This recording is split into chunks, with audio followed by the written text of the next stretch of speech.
And we are live. And GM. we're live, guys. I'm joined by Tom from Lock-In today. This project promises to be spectacular, a new way of trading. AI helping you from start to finish. Welcome, Tom. Glad to have you here today. Can you tell us a little bit about yourself? Yeah, for sure. Pleasure to be here. Thank you for the invitation. What do you wanna know first? Do you wanna know the backstory? You wanna know who I am? How do you Yeah, guys man, usually we'd say? like to know who you are, man.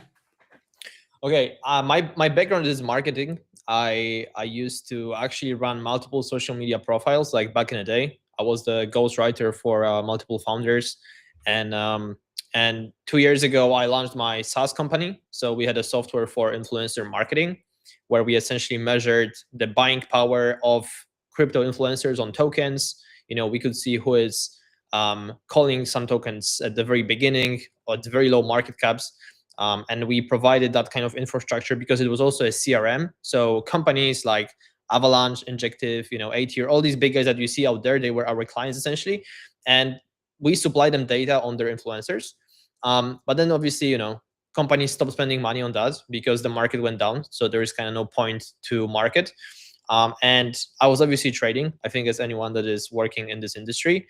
And I lost a lot of money. And I was like, I was sitting, I remember I was sitting, on my desk, and I was like, most of my mistakes or most of my losses, they come from the same mistakes. So is there any way to kind of like solve that, and figure out a systemic way how to be a profitable trader?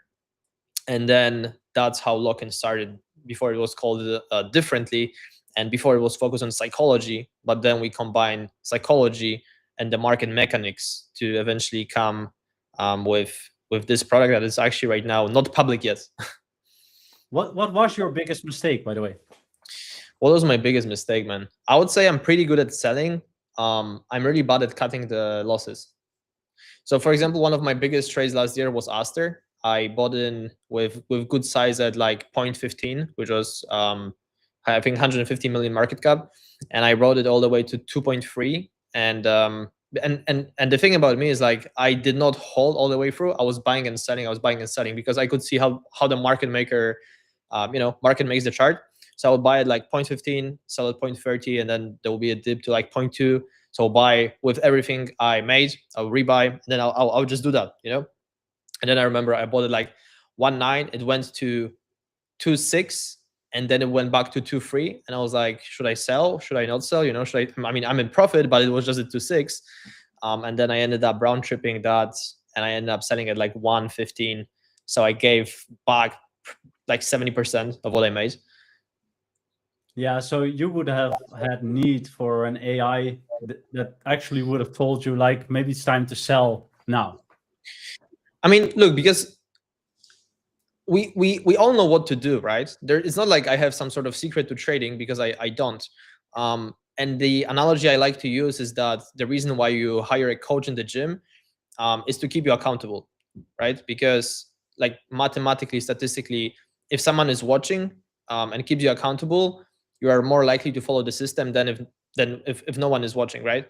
So transferring that into trading, we all know that we should cut the losers, we should add to the winners, we should keep the proper risk management, all these kind of things we know, yet still most people don't do it. Like, it's all public knowledge. Again, I'm not saying anything crazy, but in the moment when you are under the influence of emotions, when you're like, oh, I just lost the trade, the P&L turned red and I don't know what to do, and I break my own rules, and then people are like, in the moment I did something I knew I shouldn't have done, but I did it anyway.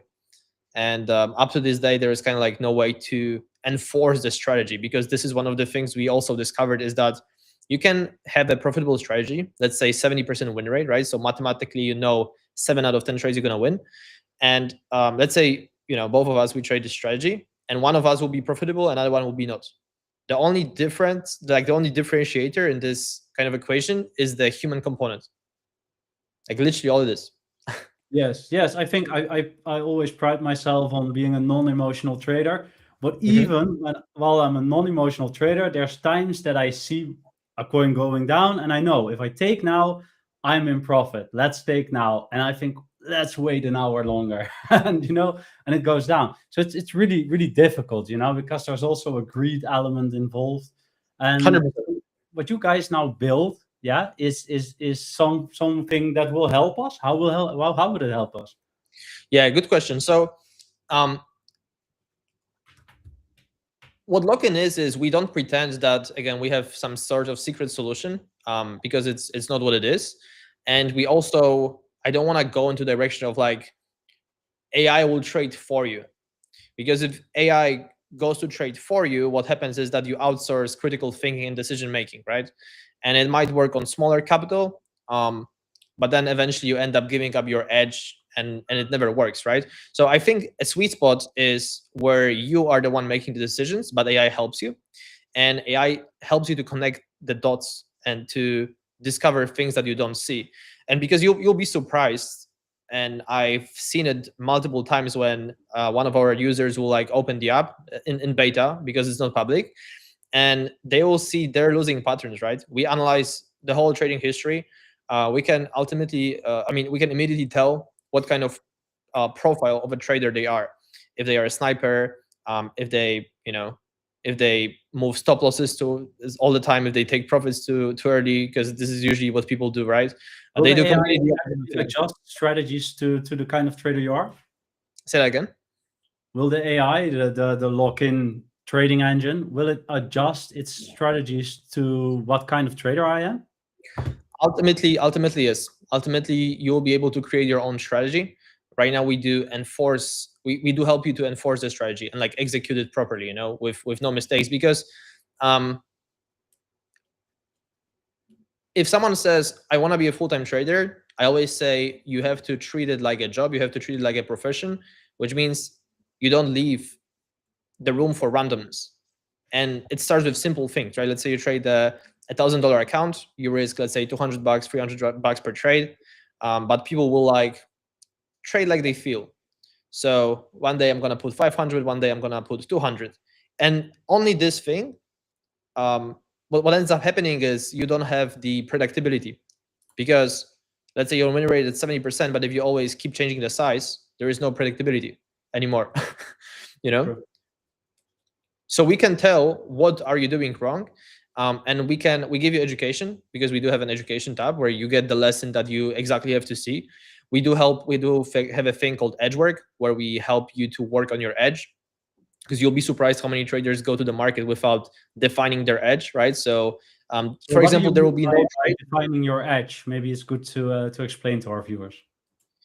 What is your unfair advantage, basically? How do you make decision? I'll describe edge as that, like, and I think it's also good to, because people don't know like fundamentally why they make trades very often, right? Especially if they are at the very beginning and they don't have a system. So we do help you to find out if you already have a working system, but something is not working, right? Like you're making some sort of mistakes. If they are not strategy mistakes, they are execution mistakes, probably related to market mechanics and your psychology.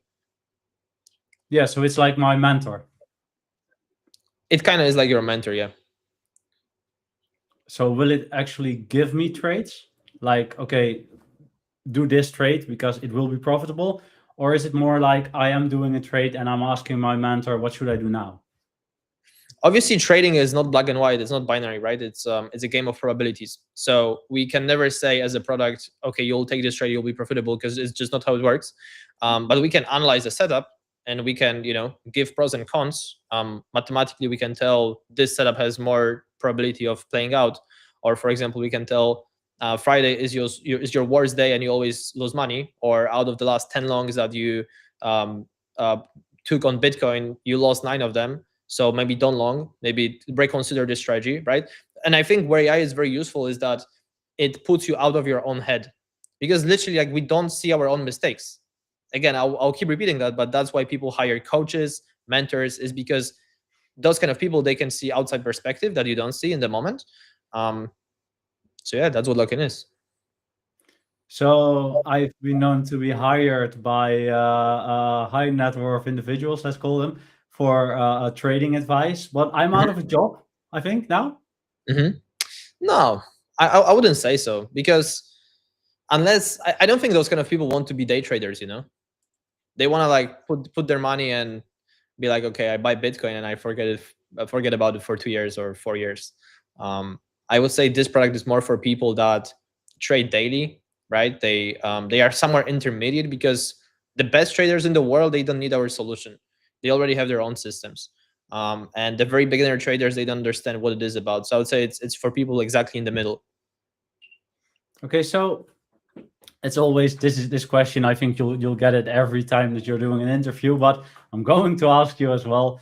What actually makes this different than all the other AI tools that are here now? I think the first thing is that we actually do it based on your trades, because I'm obviously aware of competition and what's happening on the market, and most of this advice is very generalized advice. And if it's generalized advice, that means you can't really apply it to you if you are not a really experienced trader. But if it happens on your trades, and if the analysis is done, and we can tell, okay, this is literally what happens in your last 3-6 months of your trading history, these are the mistakes you make, and this is what you have to fix, and this is how much money you are leaving on the table. And if you ask me if we can calculate these things, we can. Like, we can tell, if you actually followed our alerts and our system, how much money would you not lose, or how much money would you have made, right? So that's the first difference. Another difference is that we don't use a public AI model. So most of these tools that you see out there are, and like the builders will understand, they are just a vibe coded solution, just a wrapper of ChatGPT or Claude. But the problem about that is that eventually it starts to hallucinate. And funny example, I got one of the products, I'm going to mention the name, but one of the products available out there on the market, I got it to recommend me going 50x long on Bitcoin, right? And if I ended up following this solution, I'll be liquidated. So that's what happens. On the other hand, like, we don't use any public AI. It's our own model. So that kind of allows us to provide quality suggestions and overview. And another thing I would say is that a part of our team has a very big experience in retail brokerage and CFDs, Forex. And that's like 25 years of experience. Some of our team members used to run the world's first HFT fund, so high frequency, back in like 2008, 2010. So yeah, they know a thing or two about how retail traders operate, why they lose money, and all these kind of things. Yeah, so while you guys were building this, I had a small peep around the door, and I remember thinking, like, this looks like institutional grade trading. How would you describe this? Would you think the same? Yeah. Yes and no. The reason why is actually the first video that we made, that we published when we launched the waitlist. We said we are putting institutional tools in the hands of retail traders, right? And to some extent, it is like that, because if you go to a trader that works in a bank, they have these tools. If you have a trader, they journal every trade. They have a fixed take profit and stop loss. They have a risk analyst that alerts it the moment the market changes, the moment the trend shifts. So they are already a few steps ahead, and they work in teams. And this is their edge. This is why they're winning, right? And retail traders, first of all, they don't know it exists. Second of all, they don't have tools to execute it. And that's why, to some extent, yes, we do bring the institutional quality to trading for everyone right now. So I got this question from a couple of guys, For sure. and it looks like a simple question. Actually, the answer could be a little bit difficult, but like how does Lock-in decide when to take profits, moving a stop loss, or like even closing a position? How does it decide? We have advanced data on like how market moves, right? So I think it's not a secret that right now people, they look at VWAPs, they look at liquidation clusters. We just have this kind of data packaged very well. We don't have a crystal ball. I'm not gonna pretend like we are, but we have a very good kind of like measurement of probability. So we never will tell a trader, this is a setup that you have to take, or this is what you should do, because such a thing doesn't exist. At the end of the day, you are the one making a decision. But we can provide, supporting arguments for both sides, right? Like, if you will say, hey, should I go long or should I go short? It will tell you like literally you can, because we do have a chat interface, right? So you can be like, should I go long, should I go short, what do I do? And because there's also, besides the whole market aspect, there's also your personal aspect and context, which is something very important, right? Because that kind of comes back into same strategy, two different people, one profitable, one not profitable. And here is the same. Some people, for whatever psychological reason, they are better off holding long positions or short positions, right? So we might trade the same strategy, but it doesn't mean that it will work for both of us. So that means one of us has a specific advantage or a specific edge, let's say more into the long or more into the short side. And this is something that also lock-in helps you to detect. And then you can understand, for example, okay, I'm really good at longing Bitcoin and my best trading days are Tuesday and Friday, for example, right? And that might mean that you don't trade any other days and just see how that strategy is going to work for you. And some people be like, they are not really comfortable holding longs. This is what your data shows. They are really good at shorts, so they should go more towards the short side and wait for short setups rather than long. Yeah, I think that's really good, man. So actually, can the AI like sense my emotional state? Is it empathetic to me? That's actually that's a good question. We do have this ability for a user to choose how lock-in will speak to them. So if you wanted to have, let's say, Jordan Belfort personality, we can do it. If you wanted to have Tony Stark personality, we can do it. If you wanted to be friendly, we can do it. If you wanted to be, let's say, more rough to you and be like, hey, don't do this, you fuck this up, we can do it as well. So it's all possible.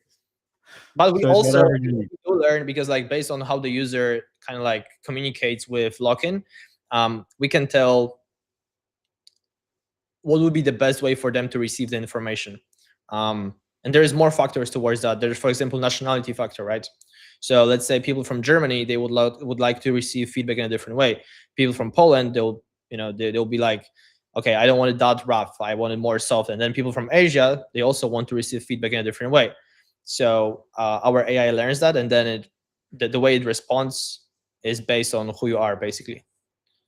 So at the moment, the lock-in is available for perps, yeah, for future trading. But Correct. for instance, you were talking about like different traders have different styles. Me, for example, I'm more of a bullish trader. I like to trade longs. So in a bear market, I don't do many futures. And when I do perps in a bear market, I actually hedge it, So that's actually a question that I have. Would it be just focused on the perps, or could I even come there with hedging questions? Like, okay, I've been hedging this from, okay, for the viewers, hedging is like I'm opening a short, but I'm also buying spot, for instance. Yeah, for sure. Like you can mention that, and then your AI will know. And at the beginning, we launched for perps because that's where volume is right now. Just from the business standpoint, especially in the bear market, right? It doesn't really make sense to launch for spot because there's no spot volume right now. If you look at any of the volumes on centralized exchanges, or even the whole thing and kind of phenomenon of perp dexes, right? It's all perp volume. It's not that much of a spot volume. So we focus on perps, but yes, in the future we gonna do spots. We're gonna do investments as well, like the financial apps and whatnot. And also we're gonna do meme coins, right? The reason why we didn't do it at the very beginning is because it requires completely different data structure. To give you an example, right? On leverage, we more or less know how people make decisions, what are the data and what to read. But for meme coins, it's really hard to find patterns, because I spoke with multiple meme coin traders, and they're like, there's no patterns, man. Like I can look at liquidation clusters, right? And then I cannot look at liquidation clusters. There's no liquidation clusters. I can look at the bundle, but then you'll end up having coins with bundle that go very well up, and then you'll have coins with no bundle that also go up. So how do you find patterns? And that's only one of the multiple dozens of variables, but it's possible. It's very difficult. Yeah. I actually, well, you saw my TG, yeah. So you see that we trade them a lot, several a week. Meme coins hidden by utility, we could call it, like utility plays nowadays, but it's essentially meme coins. everybody trades it them differently, man. But for me, it's like you could use strategies. You could have lock in, think of strategies. I myself use a strategy like if it does a 2x, I'll take initials. Then if Yep. 3x, I'll take, and it's just like non-emotional trading. So I could help. think in general, if I can say something, is that because like we do a lot of interviews with traders, like I'm personally interviewing these guys, and I have a good comparison between crypto traders and between let's say prop firm traders or forex traders. And what I see a lot is that a lot of crypto traders, not all of them, but a lot of them, I mean not all of them, a lot of them, they don't really have a fixed strategy, right? So um, they'll make a decision based not of what they see on the chart, but based of, okay, Anselm tweeted this, so I make a decision, right? And now I'm not here to judge if it's right or wrong, but I can see that forex guys, they are like, okay, I take one trade a day, and I only trade Nasdaq, and I only trade New York opening. And if I don't have a setup in the first 45 minutes, for example, I'm not gonna take a trade today. That's it. Like that's literally it, right? So I think for crypto traders, and that's where we start. Just the fact of having a more defined strategy, and now we are an AI that kind of like allows you to understand, okay, if you even have a strategy, right? How do I build my strategy? Even that, I do believe, and I've done it for my personal trading as well, that improves your trading drastically, because um, that allows you to have clarity over what you do. Because if you don't have clarity, you don't even know why you lose money. True, true. So you've been testing this system for yourself, I think. What's the actual win rate up till now? Oh man, I haven't really looked at my win rate, to be honest. We are not that far in testing, but I would say where it helped me more is understanding my strengths. That was a very big one for me. Like to give you an example, right? Um, I'm very bad at like short-term trading. I'm pretty good at swing trading, and what I would do without the knowledge that I have now, I would force day trading. While what I found out from data is like, hey man, you're just not this type of guy. Just don't do it, because all your profits, or like 70, 80% of your profits, they come from trades that you held for like 7 to 30 days. So don't really try to, do a trader like in 1 hour or 4 hour time frame, because it never works for you. Um, so even that, right? Like because obviously I would not even backtest my strategy. I would not like analyze it. I would not be like, okay, I drew, and that's actually another thing, because I was thinking, why don't people journal trades, you know? And then what we found out is that, first of all, people are lazy; they just don't want to do it. Um, and second of all, if that will be automated, they will do it. But there's kind of no way to automate it, right? You can tell, okay, I'm gonna plug my exchange to Claude, I'm gonna vibe code something. Of course, if it works for you, cool. But most people are not like that.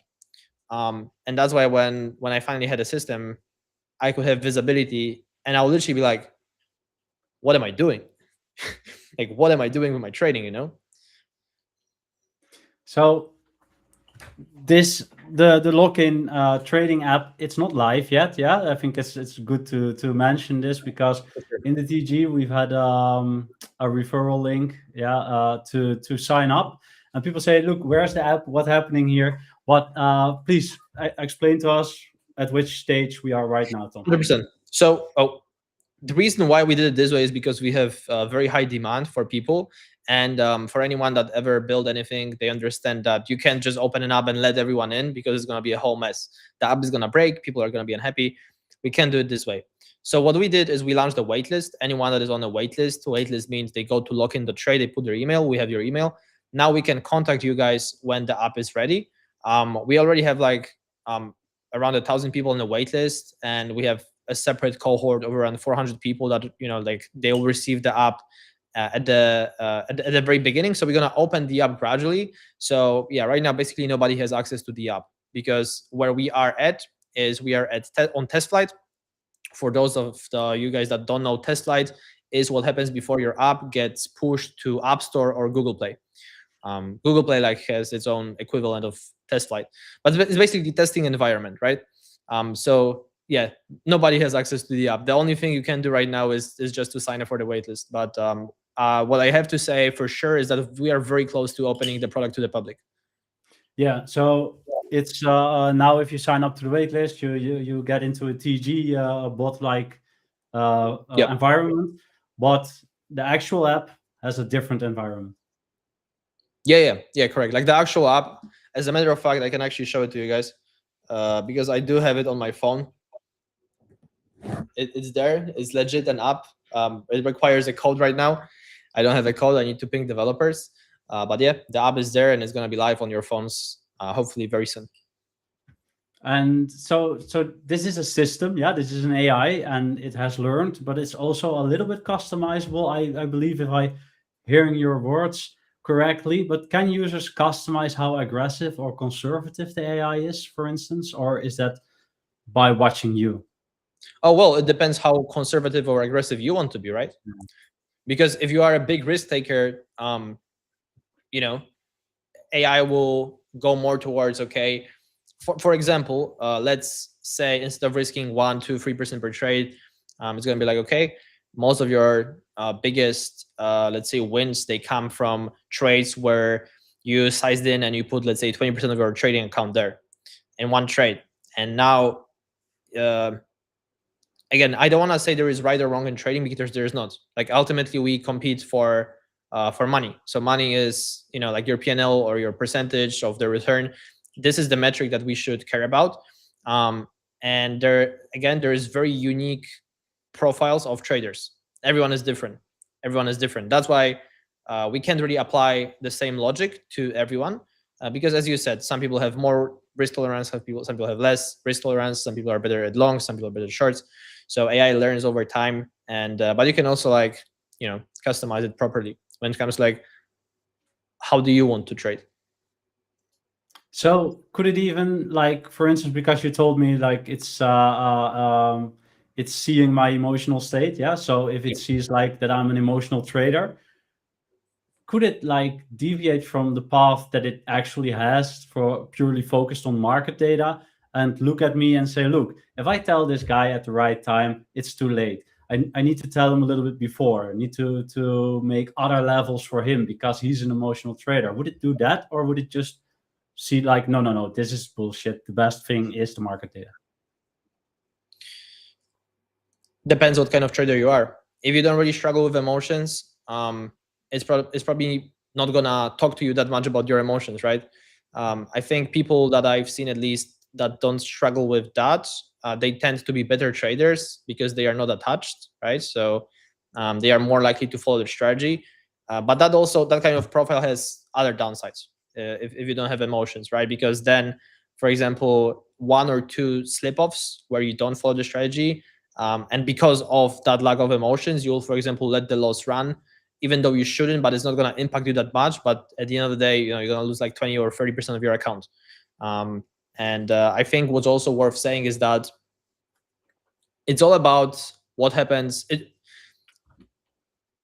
Most of the damage can be prevented in what happens before the trade. And I believe this is something that a lot of people don't focus about because the whole concept of like journaling the trade happens post factum. So shit happened, now let's fix it type of thing, right? While if you really think about it, your edge lays in preparation. Coming back to this analogy of Forex traders, they know they trade one session, one asset, one leverage, one position size, right? So they are very well prepared. Many crypto traders are not that well prepared. That's why we have a thing in the app called edge work, where you can work out your system and AI kind of like helps you to develop that, and then it helps you to execute it. But then you obviously have the reflection as well, right? Because you might have the right strategy, which is a part of being a profitable trader, but you might mess up the execution, which is another part of being a profitable trader. And everyone has, you know, some sort of leak somewhere at some stage of this whole thing of being a trader. So would you say that lock-in is more the management of your positions, or are the entries also crazy that it projects? You know, like, you've been testing it. Did you find some crazy entries because of it, or is it more the management of the trades that applied for you? I would say it's both, because it's not like I found crazy entries. But maybe before I would enter a trade, I'll be like, hey, should I enter this trade? I just want to go long on Bitcoin right now, 10x leverage. And then it's going to tell me, historically what happened with my trades, but it's also going to analyze the market. So where are the liquidations? What are the key levels? 4-hour, 12-hour, 1 day, 1 week, right? Are we in a ranging market? Is it an uptrend or is it a downtrend? So it will combine both. And on the other hand, let's say I'm in a trade and I'm holding this position, it's in profit, and what should I do now? And it will do the same thing. It will also be like, okay, you're holding a trade for a day. Your best trades are on average 7 to 30 days. But let's say the market changed. We are no longer in a downtrend. We are in an uptrend. So maybe you should close your short. Yeah. So because you can't just to close this up. You can't really be a profitable trader if you won't take care of either the psychology aspect and or the market aspect. They both have to be combined. Yeah, I get that, man. So I think I've got a pretty good view over what lock-in is right now. I just would like to know, when do you think you guys launch? It's few weeks from now to the public, to like private, maybe also for your community. Because we work together, we'll get you some codes, some invite codes for your community. So I think for anyone that wants to get in early, and if you guys are an active perp trader on Hyperliquid or any of the centralized exchanges like available out there, all the Binances and OKXs and Weexes, Bluffins of the world, you can always, go to your community and be like, hey, I need a code. And at the beginning, it's going to be a small amount of codes because we obviously have to make sure that nothing breaks and everything works. But yeah, if anyone wants to be early, you guys have to either join the community or just follow what we do, because eventually we will also like start opening the access gradually. Well, very cool. And guys, he was naming a lot of DEXs, and I'm just going to take this moment. Where's the camera? There's the camera. Now that we're also launching our own DEX pretty soon, Gildera DEX. So that's coming up. It's a scoop. I never talked about it before, actually. But Awesome. I'm hearing all these DEXs pass by, so let's For sure. mention it. And 100%. we'll be trying to do something with lock-in as well, with the DEX, of course, guys. And Yeah. then when you're talking about crypto and Web3 and trading and things like that, then the only logical next question is, will you be launching a coin? I can speak on that. This is not our primary objective to launch a token. I think that's what we're saying definitely, because we focus on a product. I think there is not enough good products in crypto. I think there is too much worthless tokens. Being before in influencer marketing, I know how this game works. The only problem about that is, it's not sustainable. So people will build some sort of product that is very mediocre to create a catalyst for a token, not necessary to create a good product, because their objective is to make money quickly. And I think what's worth mentioning and like stating publicly out there is, this is not who our team is. We play a different game. We play a very long game. But I think there is definitely a huge opportunity in between AI and trading, and someone has to do it. Yes, and I like that you guys focus on the project. Yeah, I've during the development peeked in a couple of times, and yeah, it's also very difficult to tell you guys, but look, it's like the tech is crazy. The tech is crazy good. So I can tell you guys, but you'll have to see for yourself. You have to use it, test it, and see for yourself. I think Hyperliquid is a good example. It's my favorite example, because Hyperliquid also came out of bear market in 2022. And if you really see what they did, is they were like, hey, we have this product, go use it. But they didn't go to the market with like, hey, we're gonna do an airdrop, we're gonna do a token. Again, this is not a sustainable game. Like, show me a token different than Bitcoin, ETH, or Hyperliquid that survived 2 cycles, maybe Solana, right? Yeah. But all the other ones, I'm not including the Litecoins and Dogecoins. They don't make basically any revenue. They just been here forever. yeah, it just doesn't exist because everyone focuses on a monetary incentive, and that's where crypto is different. Because in Web2, if you're a founder, you get paid when your company is acquired, right? So Yeah. you have investors, and your equity is vested usually for like 7-10 years, unless you sell earlier, but this is on average like when people make exits. But in crypto, if you launch a token after 1 year, you capitalize of a token. And obviously what happens is most people don't really have a desire to work when they make their first big money, so they will end up spending that money, giving up the development of the product. They stop caring about the reputation, and then the bear market comes and everyone forgets, and then the cycle repeats.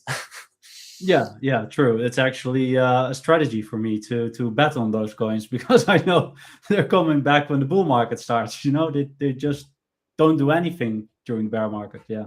Yeah, for sure. I would say just if there's like, it's not financial advice, but I always like to look at founders and what they do and what is their background. Because if someone is a first time founder and they are here to make money, they will make completely different decisions.